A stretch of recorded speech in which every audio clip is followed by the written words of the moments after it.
Welcome to Pillow Talks, a new talk series brought to you by Hotel Hypnos. Our first guest for Pillow Talks is a trailblazer in the world of design. This designer, with her husband, set up their own studio after working in-house for other studios and have since really dominated the hospitality industry, but also beyond that as well. Marie Soliman. Thank you for having me. Have you ever had an interview concept quite like this? Never. And then when Hamish texted me saying, Marie, are you happy to go in bed with me? That was actually the text. I read it twice. And I said of course, with pleasure. Let me ask Albin. So let's start where I think everyone wants to know. Marie, what do you like in the bedroom? And obviously I'm not talking about what you think I'm talking about. I'm talking about the interior design schemes that you're seeing at the moment that are really setting the wellness trends into new heights with bedroom design and sanctuaries that you're designing. Bedroom has always been the sanctuary for everybody. Mm-hmm. This is where you have, I would say, everybody should have quality time in the bedroom.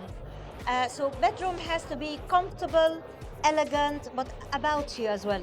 I would say, it doesn't have to be too much. It doesn't have to be as incredibly detailed, for example, as your living room. We find in the bedroom, of course, it's about you, it's functional, it's comfortable. It's for truly an intimate time. I know that the studio works within the hospitality industry, but also in luxury yachts as well. You inject so much personality into your studio. When we were on a podcast together, you described you and Albert, him as the gin and you as the tonic. And at the time I was like, what the hell is she talking about? But actually it makes a lot of sense. I think in our studio, it's incredibly important, not just to get Albin and I as different people, but even the team. I think with that differences, it makes it spicy, like a relationship. So you get someone like Albin who is that gin, and then you have me as the fizz. Such a joy. Please. But then you have every part of the team, the creative, the technical, the fast, the more relaxed, and all those elements. I think actually it does translate on the design, whether it's a bedroom, whether it's a bar, whether it's a living room, whether it's a yacht. I think truly understanding your personality, but as well celebrating the strength of others when it comes to differences, it's what make any studio more successful. You don't want people to be a copy of you. We can speak freely today. I think Bergman is incredibly tailored. It's about every client brief, whether a hotel operator, is it a corporate, is it a ski chalet in Japan, as a resort we're doing, is it a stunning Waldorf Astoria in Jerusalem? And I think because it is our company, we can take that luxury of saying, think a bit more. Yeah. We have time. The project is not done because the contract is done. The project is done because the client is happy, and then it's done. When you work with a corporate, not everybody is allowed to speak to the client or being in the meeting room. At Bergman, we pride ourselves that actually everybody from a junior to midweight to a senior to an associate, it doesn't matter. You are in the meeting and you are listening. You're taking the information and the brief from the client. You are part of that design story. And I think that's what makes everybody in the team feel they own the company with us.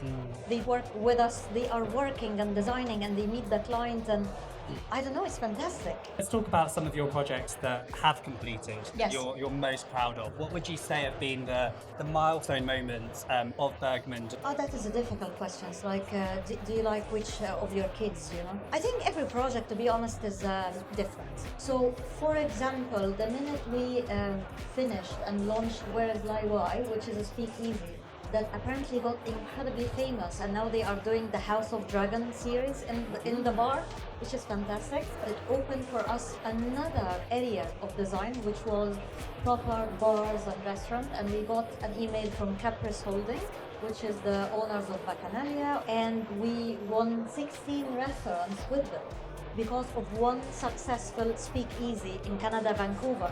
So what I always say, it's not how big the project is, it's how amazing and the potential of that project that could actually open more venues for you. And when you go actually in that bar, all the Chinese whispers and the stories that they do, and we use the color malachite and black and gold. We didn't use the American one, which is black and white and pearls. for example.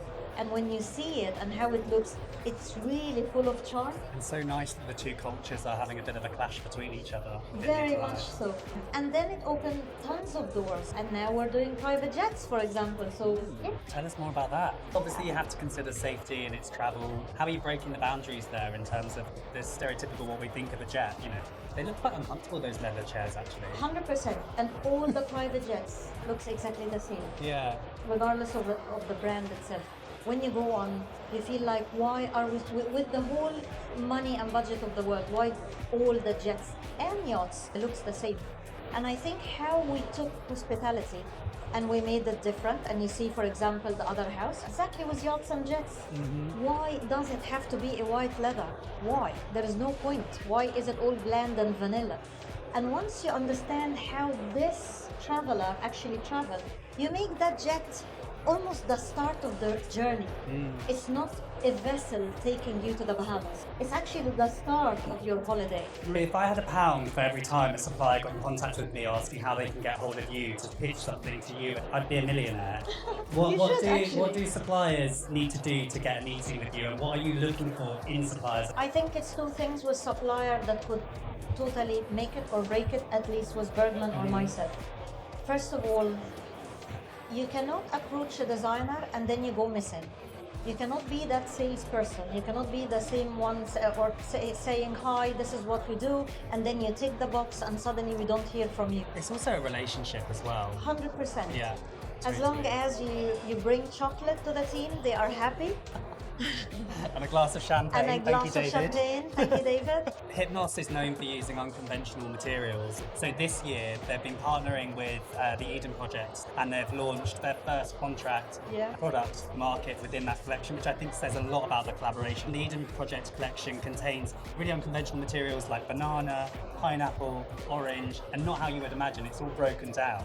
I'm kind of wanting to know from you, what unconventional materials are you working with at the moment in the project you're working? First of all, I have to say, Hypnos, well done and congratulations. Hypnos has delivered the other house, and it's not a straightforward hotel/residence. So they have done an amazing job, delivered on time. Their service was second to none. So I raise my hand to this. The second as well, using those materials are incredibly important. Now we use cactus leather, especially on yachts.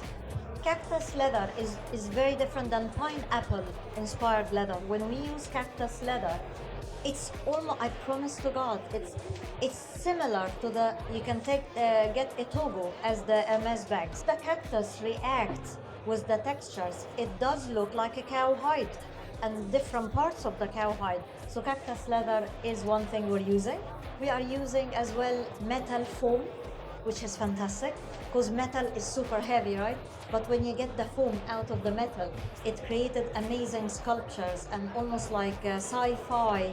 And we're doing this amazing resort and hotel in Nayomi, and it's all about like sci-fi and dreams and weird things, and I love it. I know you've mentioned the other house, but I just want to mention it again because that was such a fun project for me to work on. I was lucky enough to get the concept to completion story. What can we come to expect for the other house, Covent Garden, different to the one in South Kensington? What I love about the other house, that it's very strong brand. It created so much respect in such a short time. It will still look different. Why? South Kensington is Chelsea, you have the flower market, you have the De Gournay, you have the design district. But then you go to Covent Garden, then you have the theatre and they have the ballet. And you will see how we took that concept and basically transformed it into a club residence / hospitality and residences, and how it will have the same thread of South Kensington, but totally that relates to Covent Garden. It's a blessing when you work with a boutique hotel brand, but very strong in their identity and their vision.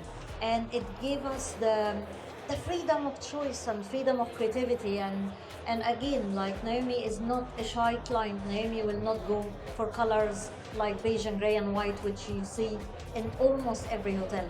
She really celebrates the colors and the fun of it, and it was an amazing project to work on. Can you give us any indication on where you're working? Yes. I know you've just come back from Mexico. Yeah. And by the way, congratulations with your Vogue Living coverage recently. Thank you. I saw that and thought, Oh my so God. well deserved. Honestly, like when we received the Vogue editorial, I was jumping because like you could win many awards, but the public global recognition is very different than judges recognition.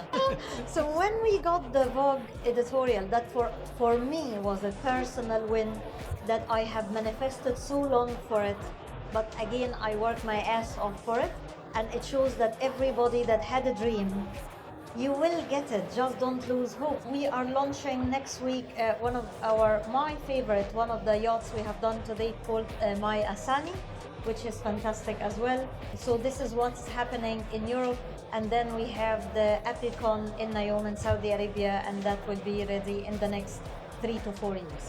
I know I said one last question, but then I thought of another one. You started in Bergman Interiors, Yes. working with a fitness brand.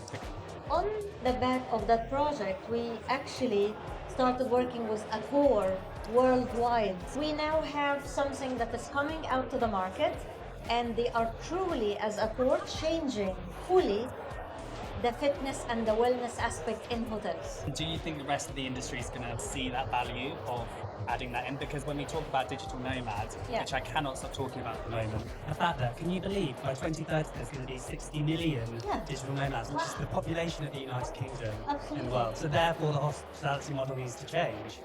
I think Accor has been always pushing the boundaries. And I think once one hotel brand, they make everybody else run for their money. If it's really successful in Accor, Marriott will be like, okay. But this is what makes all the It's how it designers is. and the Yeah. manufacturer busy. So it's really in everyone's benefit that one brand start and then the other brands say like, but how can we actually make it even better than Accor? You know, that competition. This is what That's I live healthy. for. I love You competition. can just stir it up as the interior designer. Absolutely. I You love stir that. it up, yes. Marie, we're out of time.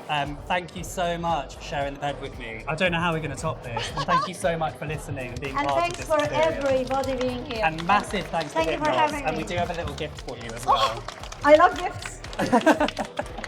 Oh my God, thank you. That is coming to Tulum with me, so that will be in the Mexican house.